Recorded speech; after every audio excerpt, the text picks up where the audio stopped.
Hello and welcome to our Mount Famine South Head walk. Done this walk loads of times, thought we'd bring you along because we think it's a really good one to do.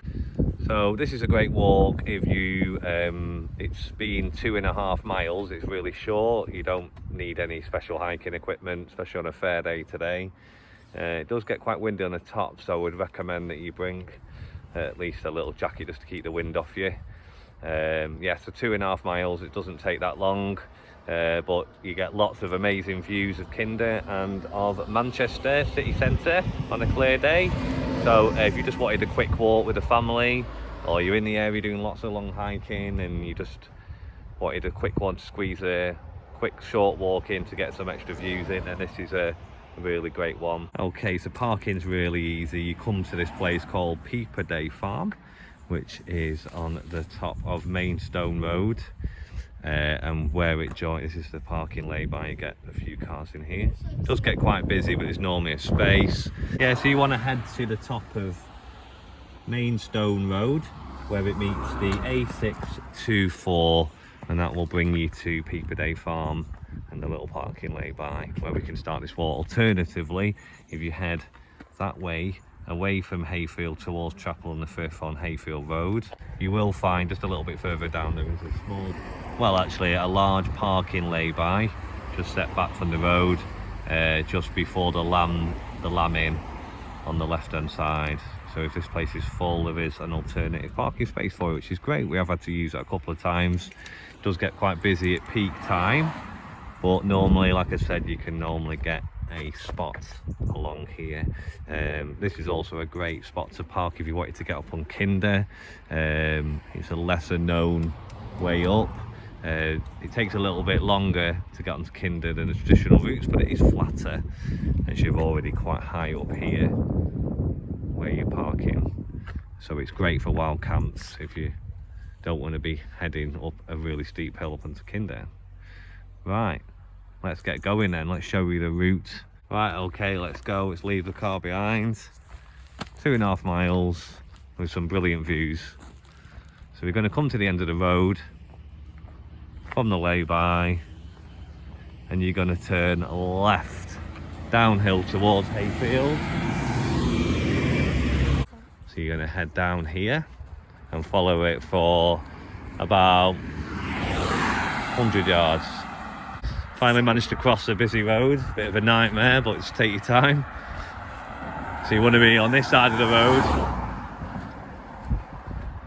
Keep coming down until you get to this building here, and it's called Hayfield View Camping Barn.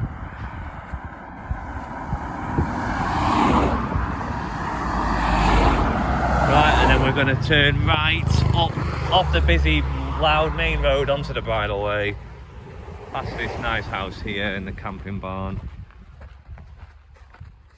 and we're away. Okay, so we've got to this point here. You've not walked far up the bridleway at all. You've got some choices. So this is the way you're going to come down. You can go that way up, but you will find that it's just a long, slow slog uphill, and through doing it both ways, I've found that it's easier to come back this way. So you're going to come to this, you can see that. So it's the Penning Bridleway, and that way's to South Head. What you're better off doing is taking the left turning that way towards Kinder, and that's where you're going up. That's the start of Mount Famine, and it's a bit of a tough slog getting up, but once you've done that, honestly, it's over quickly, and then you can just walk along the top of Mount Famine, and then when you're coming down off South Head, it's much easier because it's a long, slow downhill. So you want to come this way. So you come to the top, and through this gate here, onto the bridleway. Don't know how the audio is going to turn out on this because it's already getting a bit windy. Yeah, so we're going to keep following this path. Yeah, so we've done this route loads and loads of times. I've lost count of how many times we've done this. Mount Famine, South Head Circle, and back to the car. It's just couple of minutes drive from our house up to Peak for Days. Yeah, we've come up here in bad snow to try to bring Grandad sledging for the first time. He'd never been sledging before. And instead of just taking him to the local park, we brought him up here. It's really funny. That was a very eventful day watching Grandad trying to use a sledge for the first time on Mount Famine. We've got some great photos though. The views are amazing from South Head of Mount Famine.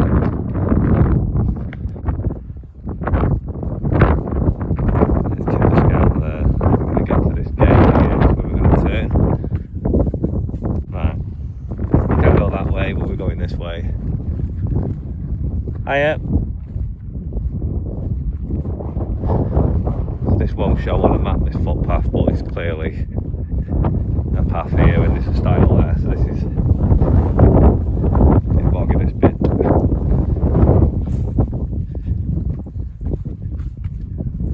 There we go.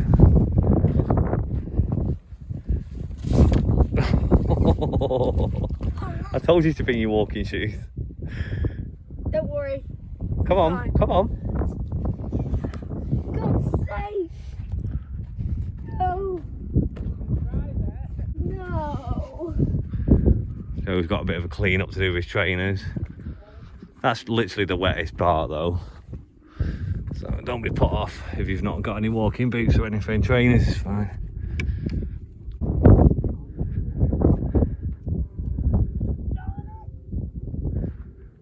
Yeah, so that's where we've just walked through.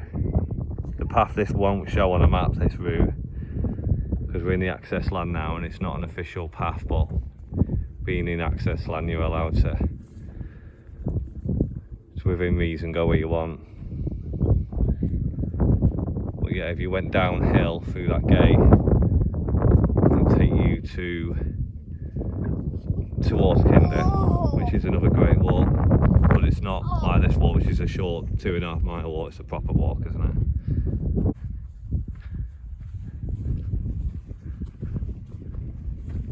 Okay, so I was thinking before we came on this walk, why is Mount Famine called Mount Famine? So I had a bit of a dig around on the internet and there wasn't a lot of information, but there was one website.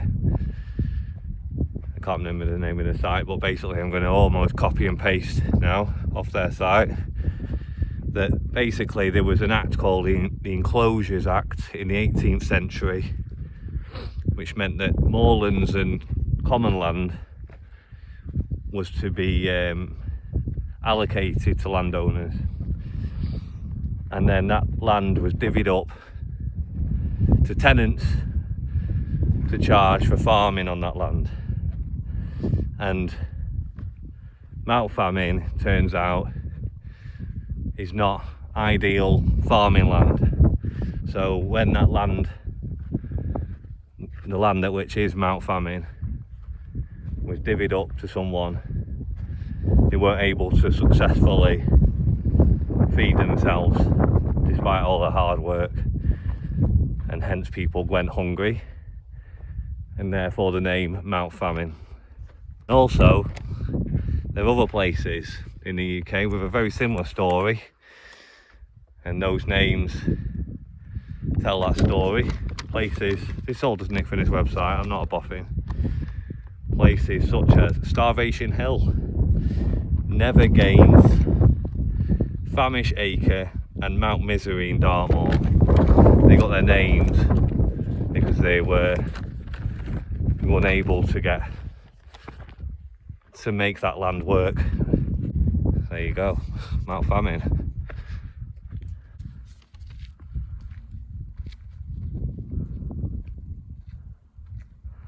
So you just follow this sort of very rough path heading up. It is steep. Just bear that in mind. See Joe making light work of that route there. You just follow it up, but once you're at the top, you're well in. It's better to go this way because coming down this way is a bit more tricky really. Plus you just end up spending half of the walk slogging uphill when you could just be slowly heading downhill either side.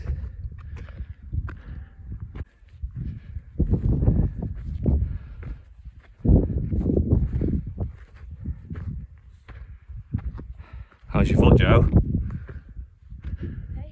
How's your foot?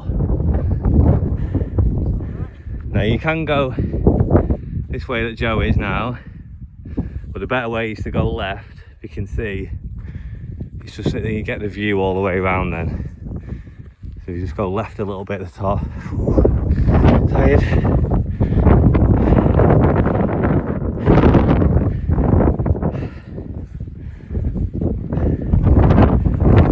Superb views.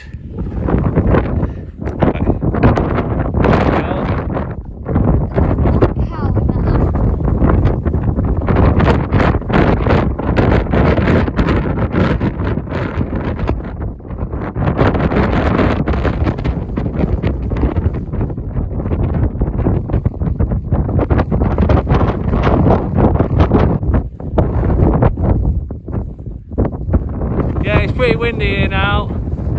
It's warm, but it's always windy up here.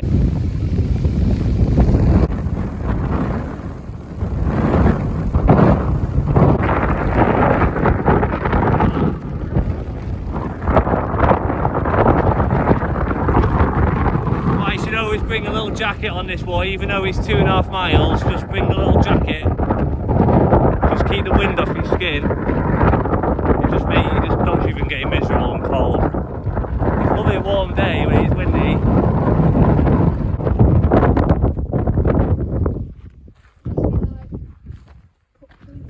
Mad when it stops blowing, it's like it goes calm. And there's South Head. Don't see a guy on the top there.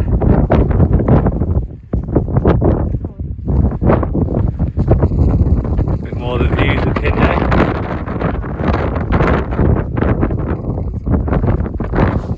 Put it in context, the car is just over there, basically. That's the road there. And then you get a fantastic view of Manchester as well. And if you come for a sunset, if you're lucky enough to come here for a sunset, the sunset's behind Manchester. In the distance, it's absolutely glorious. So I highly recommend that as well. There we go, that's our little creation on the little man on Mount Famine. Joe made a little eyeball for it. See you later, Mount Famine guy. Okay, bye bye. Come again soon. Let's go. This is a good spot, or a very common spot for getting a photo taken with someone. You hold the camera, Joe. Oh no, Joe's going for it. That one down there's better, one of them two.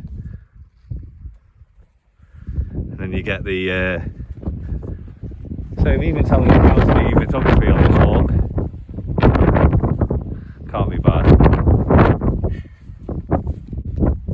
Yeah, get your photos on there, overlooking that view. This is what it's for. And then we'll move on to South Head. Some great photo opportunities up there as well. So I mean, this is, car's just there. Car's only over there. In fact, there's the car, or the cars in that little lay-by.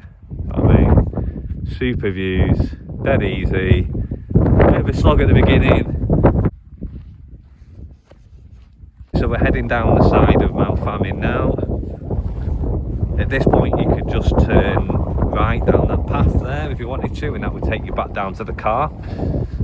A little bonus, you can just head up where those people are going there. Just check out the views on the top of South Head, and then you just come back the same way. It's not really a loop. And then this path here where those people are going there, you can actually join onto the Brown Knoll path, which takes you across to Brown Knoll and then onto Kinder, which is a really good route. But yeah, we're just going to just quickly go check out the top of South Head, so show you the views, and then we're going to come back down now. Come down here and you just follow the path up there.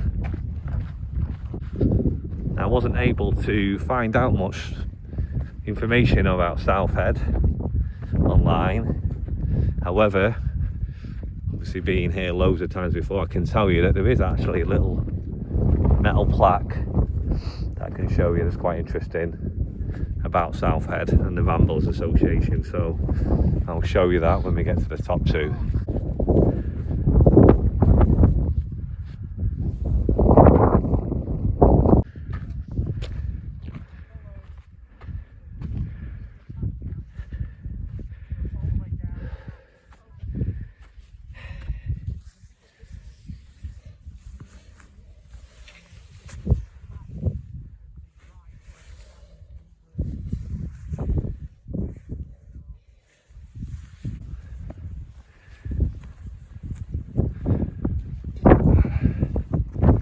This is the top of Southhead.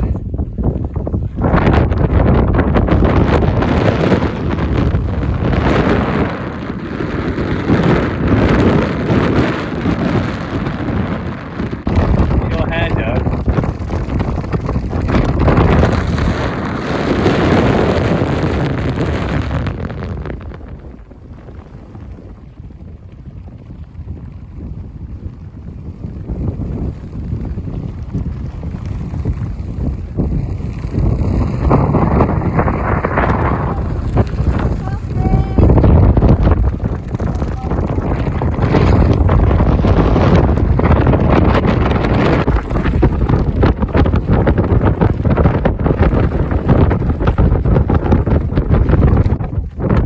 Right, we're coming off the top of Southhead now. Back to the car, that's it. Not so bad, eh?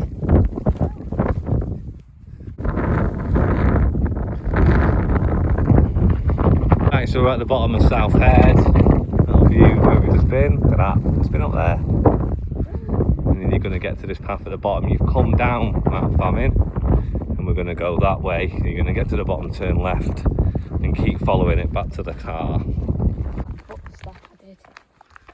Yeah, when we came here sledging with Grandad, like I was saying before, and the snow was like crazy deep, he sledged down the Mount Famine footpath just there.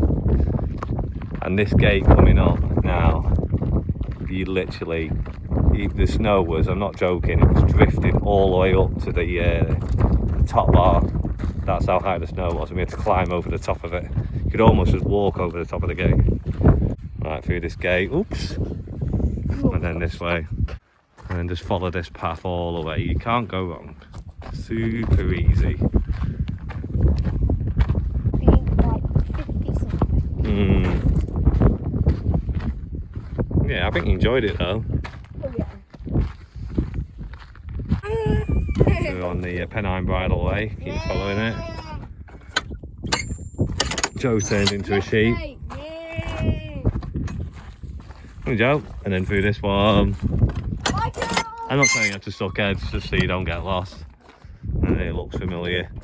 Hi Gerald. Don't forget to close the gate, Joe. Miss you, Gerald. Through this one, it's like Fort Knox this place. And then get to the end of it, turn right.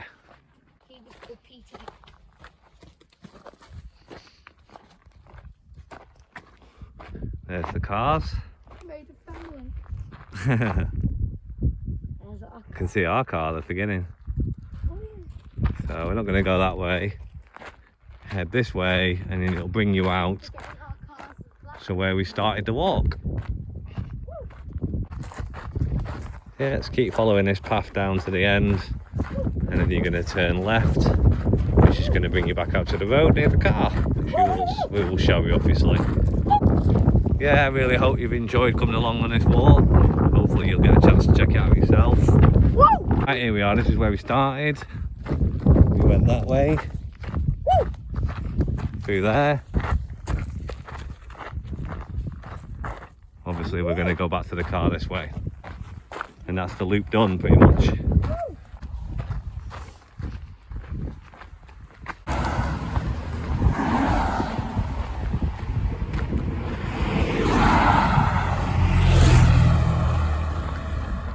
There we go, I'm back at the car. Not so bad, eh?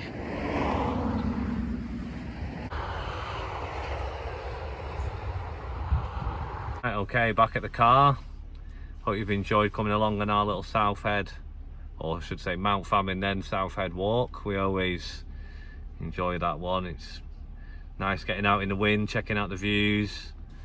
It's only a couple of miles. Yeah. Got anything to say, Joe? See this? This is the like button. And this hand, this is you. Smash that like button, subscribe. Definitely give us a comment. Love to get a bit of feedback from people. Have you got any questions? 100%. Just chuck us up a comment. This doesn't say press. You know, if you're not sure about the route, definitely, you know, even though I've sort of tried to show you all the little places where you need to change or you need the way to go, definitely just familiarise yourself with it on a map if you're not sure of the area. But it is an easy route, you don't need to worry too much about navigation. But and like I said, definitely just bring a light jacket, even if it's warm like today. It's baking hot in this car now, but do just bring a light jacket, just because it does get windy in the top. It can get quite miserable in the heat, can't it? In the heat, in the wind. So yeah, just bring a light jacket minimum. Anything else, Joe? Anything you want to add to this? Hit that subscribe as well. Yeah. Get him to 100 subscribers. That'd be amazing. Yeah, I don't really worry about that really. Just whatever. But it'd be amazing. You know, if one person watches this and then goes, that looks alright, that, and then goes and does that route and enjoys it, then you know that I'm happy with that. Have a good day, everybody. I hope you enjoyed it. Catch you in the next one. Look out for more videos of super short little walks, great views. Yeah.